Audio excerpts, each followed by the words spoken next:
Hola, buenas tardes. Hoy vamos a cambiar un poco de tema y en vez de seguir viendo estructuras de datos para problemas, algoritmos de estructura de datos para problemas particulares como hicimos en la mayoría de las clases en esta parte de la materia, en la cual nos enfocamos en un par de TATs como el diccionario o como la cola de prioridad y vimos algoritmos y estructuras de datos para ese problema y algoritmos para ordenar. Hoy vamos a encarar un problema más general o una forma más general de pensar en lo que podríamos llamar una técnica algorítmica. Una técnica algorítmica es algo que, una herramienta que, una forma de pensar que sirve para encarar distintos tipos de problemas y en muchos casos ayuda a resolverlos cuando de otra manera no se nos ocurría cómo hacerlo. Por ejemplo, una de las técnicas algorítmicas que vienen viendo hasta ahora, desde algo uno o incluso en algo 2, podríamos pensar que sería la composición secuencial, la idea de que para resolver un problema complicado, tenemos que separar la solución en pasos y resolver primero una cosa y después la otra y combinar instrucciones secuencialmente o procedimientos secuencialmente para resolverlo. Esa es una herramienta general. Van a ver, bueno, la modularización, la abstracción, esas también son técnicas de programación o de algorítmica. Y van a ver a partir de ahora, y fundamentalmente en algoritmos y estructura de datos 3, otras técnicas así generales que pueden servir y que es importante que alguien de su profesión, de la profesión que ustedes van a tener, tenga en su valijita de herramientas como para cuando no saben de qué manera pensar un problema, apelar a alguna de esas formas generales y tratar de hacerlo. La herramienta que vamos a ver hoy se llama dividir y conquistar o dividir para conquistar y ya la empezaron a ver la clase pasada cuando Emanuel incluso se los anticipó, les dio el algoritmo de ordenamiento llamado merge sort u ordenamiento por fusión. Eh, si recuerdan la clase pasada, y si no, pueden ir ahora a recordarla, a repasarla, el ordenamiento por fusión consistía en dividir un arreglo desordenado que teníamos que ordenar en dos arreglos, ordenarlos recursivamente y una vez ordenados recursivamente, mergearlos, fundir los dos subarreglos ordenados en forma más o menos fácil para tener un arreglo total ordenado. Eso es parte de un paradigma, de un modelo, de una forma de resolver problemas que se llama dividir para conquistar o divide y reinarás o dividir para reinar, divide and conquer. Tiene un montón de nombres en distintos, divide et impera en latín. Tiene un montón de nombres que básicamente dicen lo mismo.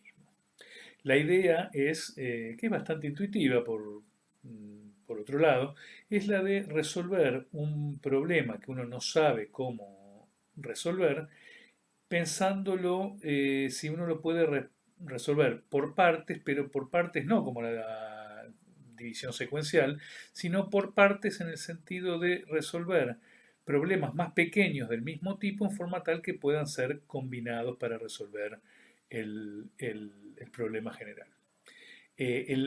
Más allá de que ya conocen el merge sort, un ejemplo bobo que yo doy habitualmente es, si yo tuviera que enfrentarme a las piñas con un conjunto de n personas, con n grande, por más fuerte y buen peleador que yo sea, seguramente me derrotarían.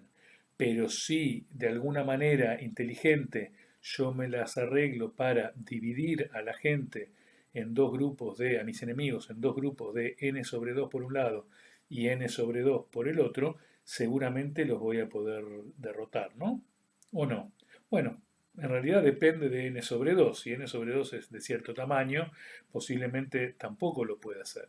Pero ya tengo la idea, si yo sé, soy capaz de dividir un grupo de enemigos en dos grupos más chicos, voy a poder eh, aplicar este método en forma de alguna manera recursiva. Es decir, bueno, si n sobre 2 tampoco los puedo vencer en una pelea, puedo dividirlos en dos grupos más chicos y ahí sí, los reviento por separado y después, si le gané a un grupo, derroté al otro grupo y ya tengo derrotados a todos. Y así podemos pensar en esta técnica general. El ejemplo este que estoy dando es de alguna manera el origen del nombre, ¿no? Porque viene de una terminología militar. Si uno no puede vencer al enemigo o no sabe cómo vencer al enemigo directamente, siempre puede pensar en esta metodología general que es dividirlo, hacerlo pelear, encararlo en distintos momentos por separado y derrotar a un grupo más chico por un lado y a un grupo más grande, perdón, y al otro grupo y a otro grupo más chico por el otro y de esa manera derrotarlos a todos. Este método tiene sentido siempre y cuando esa división la podamos hacer sin ponernos en riesgo y que la combinación también sea suficientemente fácil de realizar. Si se nos va la vida en la división, si para intentar que el enemigo se divida ya nos cagan a piñas, no va a funcionar. Pero si los logramos dividir inteligentemente y luego la combinación de las soluciones a los subproblemas también es fácil, entonces es un método que sirve. Más esquemáticamente o más informáticamente, el método general de Divide and Conquer lo podemos ver con este pseudocódigo. Para aplicar un algoritmo Divide and Conquer a una instancia X, lo primero que se hace siempre es fijarse si X es suficientemente chico o suficientemente simple. ¿Qué quiere decir suficientemente chico? ¿Qué quiere decir suficientemente simple? Va a depender del problema. Pero en cualquier caso, dado el problema, hay alguna definición de suficientemente chico y si esa definición se verifica, se le aplica a esta instancia X una solución ad hoc eh, para resolver el problema. En los casos que conocemos, el ad hoc podría ser, bueno, si X es una sola persona, yo puedo pelearme frente a frente, pero si es más de una persona, aplico lo de el caso contrario. En el merge sort, el suficientemente chico lo habíamos definido como un arreglo de tamaño 1, si no me acuerdo mal, pero también podríamos haber definido en una versión, una variante del merge sort, si el arreglo tiene menos de 50 elementos, por ejemplo, podemos resolverlo, ordenarlo eh, con quicksort o con insertion sort y en caso contrario apelar a la división. Volviendo a este esquema general, si X es suficientemente chico, hacemos lo que dijimos recién. En caso contrario, o sea, X no es suficientemente chico o suficientemente simple, entonces tenemos que descomponer X en instancias más pequeñas, las llamamos X1 hasta XK, o sea, dividimos X en K instancias, no necesariamente 2, esta es la versión más general del esquema, y una vez dividido en K partes, para cada una de las partes y que va desde 1 hasta acá, computamos el llamado recursivo, el divide and conquer, para la parte, digamos, el llamado recursivo para la subinstancia x sub i, calculamos la solución y la guardamos en una variable genérica llamada y sub i, y luego combinamos las soluciones y sub i para construir una solución y grande para x. En el caso del merge sort que vimos anteriormente, k era 2 porque lo dividíamos en dos subinstancias, pero tranquilamente, seguramente van a tener eso como ejercicio en la práctica, podríamos haber descompuesto X en 3 subarreglos o en 4 subarreglos y hacer un merge en vez de dos elementos, de dos arreglos, hacer un merge de 3 o 4, dependiendo en cuántos hayamos eh, partido. Como quizás podrían imaginarse o como seguramente van a tener que hacer cuando hagan los ejercicios, pero si no están en la práctica, piénsenlo ustedes, cómo sería el merge sort en su versión de partir en 3. Cambia el análisis de complejidad, pero también cambia el algoritmo, porque la parte de fundir o fusionar o mergear las soluciones, que aquí está bajo la palabra combinar, es distinta si lo hacemos con el algoritmo de dos dedos que les mostró Emanuel el otro día, eh, o lo tenemos que hacer para unir tres partes que necesitaríamos tres dedos, o cuatro partes que necesitaríamos posiblemente cuatro dedos, más preguntas, una complejidad que piensen que de qué orden asintótico sería para el paso de combinación y qué costo asintótico les daría para el algoritmo general. Si no se les ocurre cómo calcular el costo asintótico para el algoritmo general, lo vamos a ver hoy al final, dentro de un ratito, al final de la clase.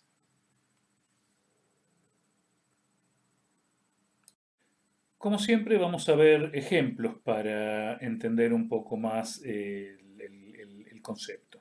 Eh, Uno de los principales ejemplos que tienen que tener en la cabeza todo el tiempo cuando hablamos de Divide and Conquer es uno de los algoritmos emblemáticos, que es el de Merge Sort, pero vamos a ver otros y nos vamos a salir de, como les decía al principio, de los problemas de ordenamiento o de las implementaciones de diccionario. Hoy vamos a ver ahora conmigo un ejemplo de un algoritmo numérico muy interesante y dentro de un rato van a ver con Emma un algoritmo de lo que se denomina geometría computacional.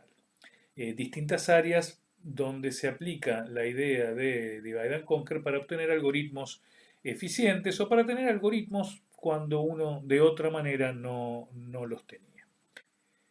El problema que nos interesa ahora es el de multiplicar dos números enteros, que como se imaginarán es un problema que se resuelve muchas veces en un sistema. En este caso, y por lo tanto, mejorar la eficiencia de eso, eh, de alguna manera repercute en la eficiencia de un montón de otros algoritmos. En este caso, lo que queremos es, o el escenario en el cual estamos, es el de multiplicar dos números arbitrariamente grandes, así que imagínense cuentas en las cuales, que tenemos que manejar cuentas para las cuales los tipos habituales, integer o float o double o alguno de los habitualmente disponibles en los lenguajes de programación no alcanzan. Eh, Imagínense, por ejemplo, que tuviéramos que multiplicar números de decenas de cifras, o centenas de cifras, o miles de cifras. ¿Está bien? Entonces nos piden, podríamos pensar en un tipo abstracto que requiere implementar las distintas operaciones aritméticas, en particular la multiplicación. Si alguna vez lo hicieron o si alguna vez lo pensaron, yo habitualmente en este momento pregunto, ¿saben multiplicar, chicos? Y la mayoría se ríe y me contestan que sí. Entonces les pregunto, ¿cuál es el algoritmo que conocen para multiplicar? ¿Cuál es y cuál es su complejidad? Entonces ahí ya no se ríen tanto y se ponen a pensar y dicen, uy, así, yo sé multiplicar, pero ¿cómo es y cuál es la complejidad? Bueno, les recuerdo que para multiplicar habitualmente, no sé, cuando uno tiene que multiplicar 357 por 291, hace así, escribe uno de los dos números, después escribe el otro abajo, pone una X, hace una raya y después hace 1 por 7, 1 por 5, 1 por 3, 9 por 7, 63, pongo el 6, pero pongo el 3 y me llevo 6, 9 por 5, 45, más 6, 51, me llevo 5, 9 por 3, 27, más 5, 32, y después falta acá el 2, hace otra raya y después hace una suma, ¿no? Este algoritmo lo aprendieron en cuarto grado o en quinto grado con la señorita o el maestro Pirulo y nunca se les ocurrió pensar si esto se podría hacer, implementar en una computadora de esta manera y mucho menos qué complejidad tenía. Ahora sí, lo pueden pensar, paren un cachito el video y piensen si podrían implementar esto como solución al problema de multiplicar dos enteros de n cifras en base b y piensen qué complejidad tendría. Si quieren paren el video, si ya lo hicieron y volvieron, yo les ayudo a pensar si no lo pudieron. Si acá tienen n cifras y acá también, esta multiplicación requiere, bueno, el algoritmo acá también se podría hacer con dos dedos, ¿no? No me hagan usarlos, señalar la pantalla porque no lo van a ver, pero uno lo que va haciendo es moviendo un índice sobre el número de arriba, un índice sobre el número de abajo, un ciclo adentro del otro, y en una cantidad cuadrática de pasos arma estos sumandos, estos n sumandos, y luego en tiempo lineal, en O de n, hace la suma, O de n cuadrado para armar esto, O de n para sumar, y le da como resultado un número que tiene 2 por n cifras, ¿no? Todo esto lo anoto y ahora lo voy a borrar, pero lo anoto, son datos que me van a servir para dentro de unos minutitos a que les van a servir a ustedes. Así que la multiplicación de dos números de n cifras lleva O de n cuadrado pasos en total, con el algoritmo de la escuela primaria, ¿no? N cuadrado pasos en total y el resultado es un número de n cifras. Bueno, entonces antes de seguir vamos a borrar esto que escribimos y acá viene la respuesta que ya dijimos recién. El algoritmo tradicional requiere O de n cuadrado operaciones, donde las operaciones son, ¿qué tipo de operaciones? Acá lástima que ya borré, pero deténganse un cachito a pensar de en qué estamos midiendo la complejidad. Las operaciones que hacemos son las multiplicaciones de dígitos en base B, en el ejemplo era base 10, que es lo que aprendimos en la escuela primaria, pero en binario sería lo mismo, o en cualquier otra base sería lo mismo, serían los accesos a las tablas de multiplicar, ¿no? Lo que hicimos cuando dijimos 9 por 5, 45, 9 por 6, lo que fuera, sumo, me llevo 1, me llevo 5, esos son accesos a las tablas de multiplicar y sumas. Consideremos que los accesos a las tablas de multiplicar y las sumas son operaciones de costo constante, que lo son, y en términos de ellas constituimos el costo de la multiplicación. Ahora, como les decía hace un ratito, el costo de la multiplicación se vuelca en el costo de tantos otros algoritmos que hacen una o muchas multiplicaciones y por lo tanto pensar en una solución más eficiente a este problema antiguo e importante es interesante. Bueno, quien lo hizo se llamaba Karatsuba y propuso este algoritmo que les voy a empezar a contar ahora, si me acompañan. La idea es la siguiente. Este algoritmo es para cualquier base. Pueden pensar en base 10, pueden pensar en binario, pueden pensar en cualquier base, literalmente. Pero en cualquier base que sea, podemos pensar, acuérdense que esta es una clase de Divide and Conquer, así que este es un algoritmo del tipo Divide and Conquer. Y la idea es que un número de n cifras se puede dividir o escribir de esta manera. Por ejemplo, si yo tengo el número 5248, donde n es igual a 4, puedo escribir como 52 por 100, que sería n al cuadrado, más 48. Y el 3271 lo puedo escribir como 32 por 100 más 71. ¿Ok?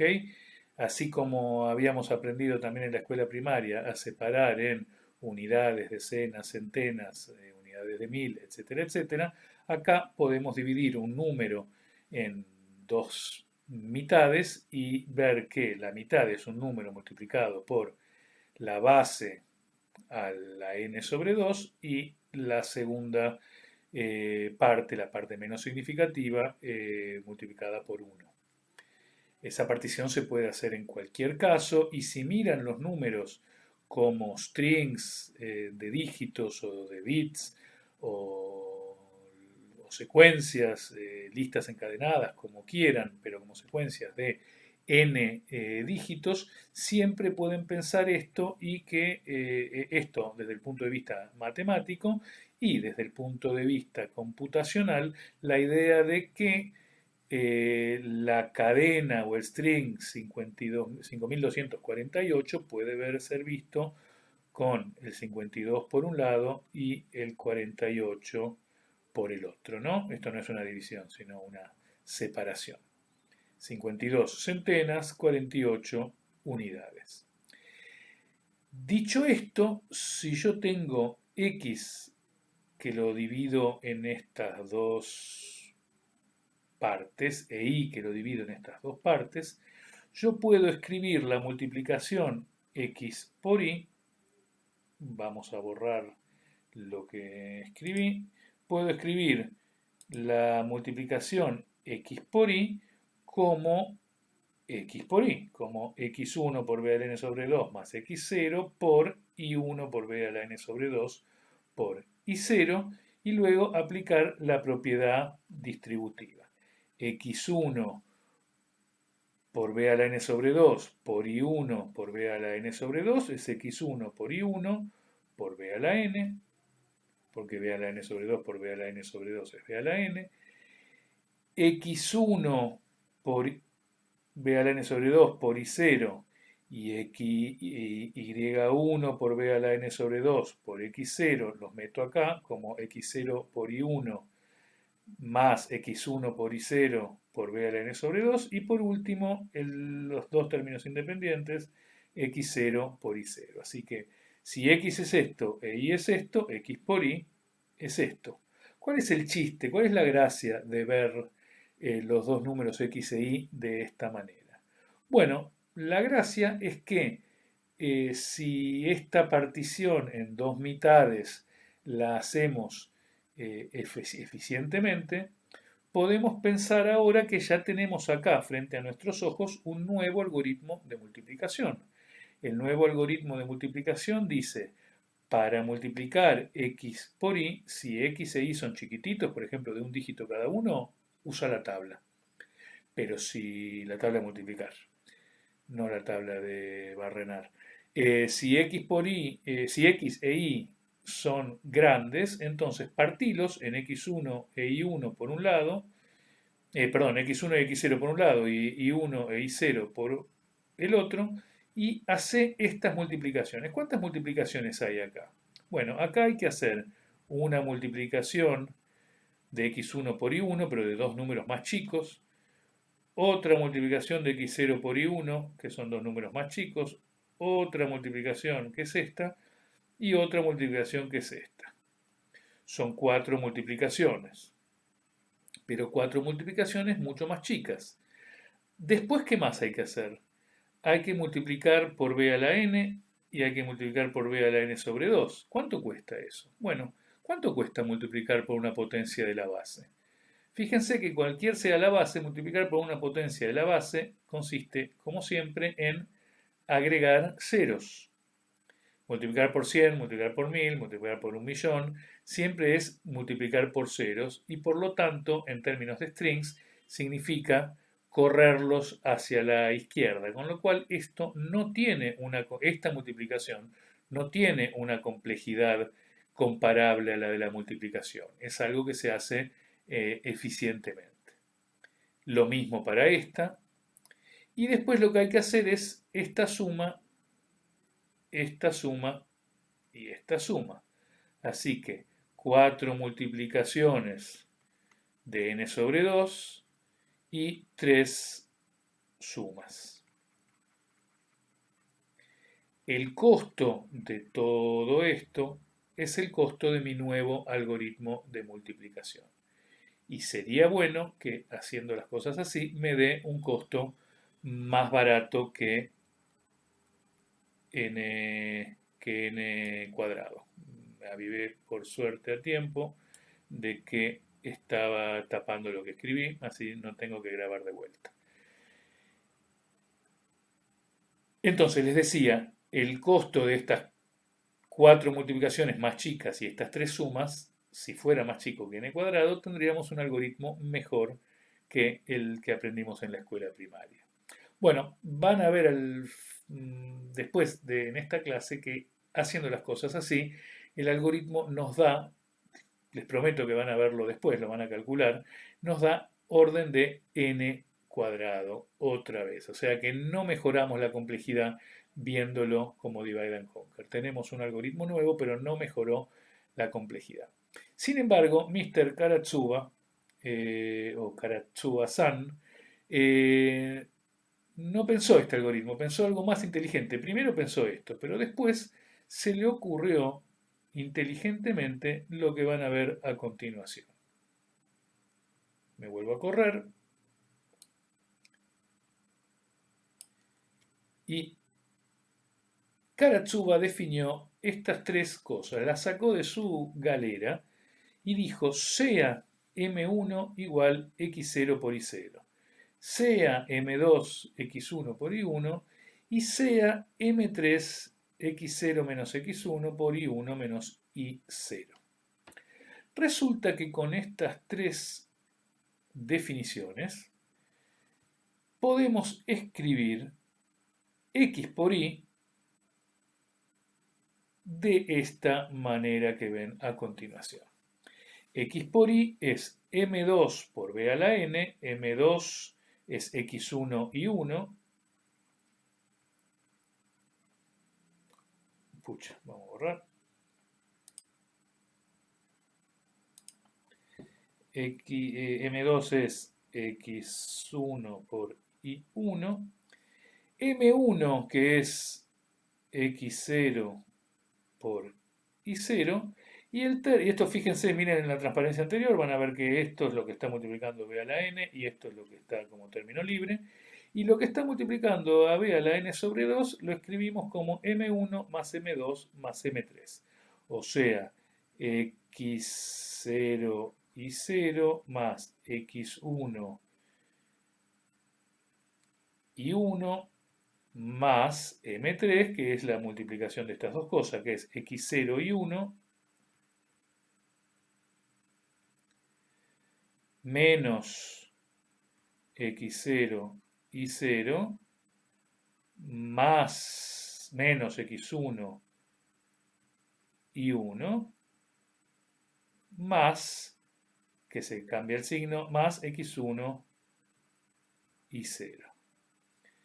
El X0 y 0 que acá está restando se va con esto.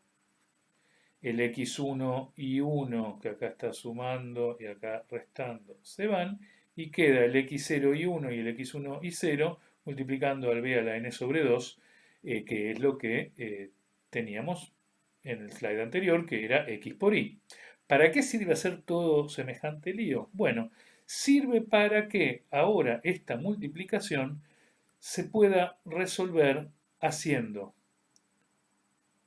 una multiplicación que es la de M1, otra multiplicación que es la de M2, otra multiplicación que es la de M3 y ninguna más, porque estas son multiplicaciones por la base, así que 3 multiplicaciones de tamaño n sobre 2 y una suma, 2 sumas, 3 sumas, 4 sumas, una resta que cuenta como una suma, otra resta que cuenta como una suma, así que son 5 sumas o restas. Entonces, en vez de calcular la multiplicación haciendo 4 multiplicaciones y 3 sumas, como en la transparencia anterior, ahora hacemos 3 multiplicaciones y 5 sumas. Hacemos más sumas pero menos multiplicaciones. ¿Para qué sirve eso? Bueno, si eso nos va a pasar en cada paso de la recursión, fíjense que estamos cambiando 4 operaciones caras, que son las multiplicaciones, que hasta ahora lo único que sabemos hacerlas es en tiempo cuadrático, las cambiamos por 3, así que nos ahorramos una operación cara en cada paso a cambio de sumar, de agregar algunas operaciones sumas o restas que son baratas, son lineales.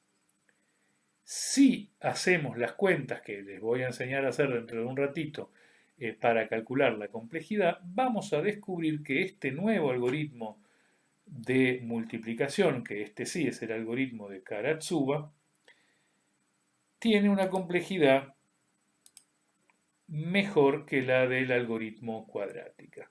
Tenemos 3 subproblemas de tamaño n sobre 2 y eso lleva la complejidad total a este número extraño que es n a la, más o menos n a la 1.59, que viene de calcular el logaritmo en base 2 de 3. Ya van a ver de dónde sale esto, se los prometo, ahora enseguida. Y da una complejidad n a la 1.59 en lugar de, me corro otra vez, n a la 1.59 en lugar de la complejidad cuadrática. ¿Cuánto mejor es n a la 1.59 que n cuadrado? Bueno, piénsenlo para n verdaderamente grandes, miles. ¿Cuánto es n cuadrado? ¿Cuántas operaciones son n cuadrado? ¿Y cuántas operaciones son n a la 1.59? O sea, asintóticamente van a descubrir cuál es la diferencia entre ambos algoritmos. ¿Ok? Este algoritmo de Karatsuba es famoso, pero más famoso es una variante o una derivación, no una variante, una derivación del algoritmo de Karatsuba que sirve para multiplicar matrices.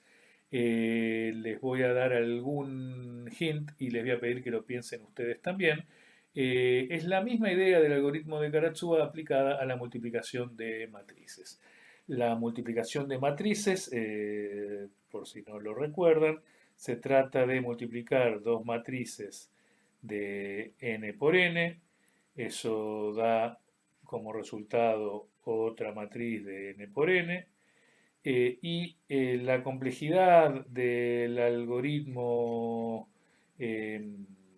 naif más simple, que acuérdense, no sé si por si no se acuerdan cómo está definido el elemento IJ de la matriz resultado, bueno, es tomar la fila I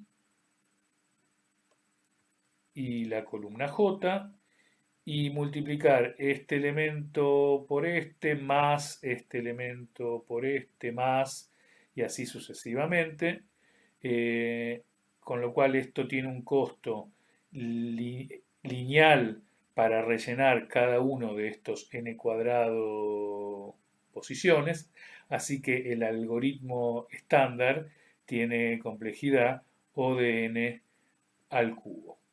La idea del algoritmo de Strassen, parecida a la del algoritmo de Karatsuba, voy a ver dónde puedo dibujar, vamos a dibujar por acá, es pensar en nuestra matriz, nuestras dos matrices de n por n, dividirlas en cada una en 4 submatrices de n sobre 2 por n sobre 2, esta que están acá, y descomponer la multiplicación de esta por esta como la multiplicación, aplica el mismo método que vimos recién. Va a ser esta submatriz multiplicado por esta submatriz más esta multiplicada por esta, va a ser lo que va a ir a parar a esta submatriz del resultado. ¿Está bien? Si hacemos las cosas así, las partimos así a lo bestia y hacemos el algoritmo recursivo, en vez de este que está acá, nos va a dar un algoritmo otra vez n cubo. Sin embargo, el algoritmo de Strassen hace que verifíquenlo ustedes, pero las 8 multiplicaciones de matrices chiquitas que se hacen en la forma más naif de descomponer, reemplazar 8 multiplicaciones por 7 multiplicaciones, haciendo combinaciones parecidas a las que hizo Karatsuba con los enteros. A través de ese mecanismo se pasa del algoritmo clásico n cubo a uno cuyo exponente es n al logaritmo en base 2 de 7 más alguito. Con lo cual da un algoritmo n a la 2.8 que fue durante mucho tiempo, desde 1969 ese algoritmo, fue durante mucho tiempo el mejor algoritmo para multiplicar matrices. Como nota de color, les cuento que ese es un tema de investigación actual. Otra vez, la multiplicación de matrices es un problema que resolverlo sirve para resolver otros problemas y hacerlo eficientemente garpa mucho. Tanto que imagínense la diferencia de, especialmente acá, un n cubo para matrices como usan los astrofísicos a veces de millones por millones de elementos, o incluso en ciencia de datos también se usa. Aparecen matrices de millones, dimensiones de millones, millones de filas, millones de columnas. Pasar de un n cubo a un n 2,8 es un gran paso. El mejor algoritmo actual no es el de Strassen, anda por acá, no lo revisé ahora, pero hasta el año pasado el mejor algoritmo era de 2014, o sea, es bastante reciente y anda por n a la 237286339, que por supuesto no me lo sé de memoria ese número, sino que lo estoy leyendo.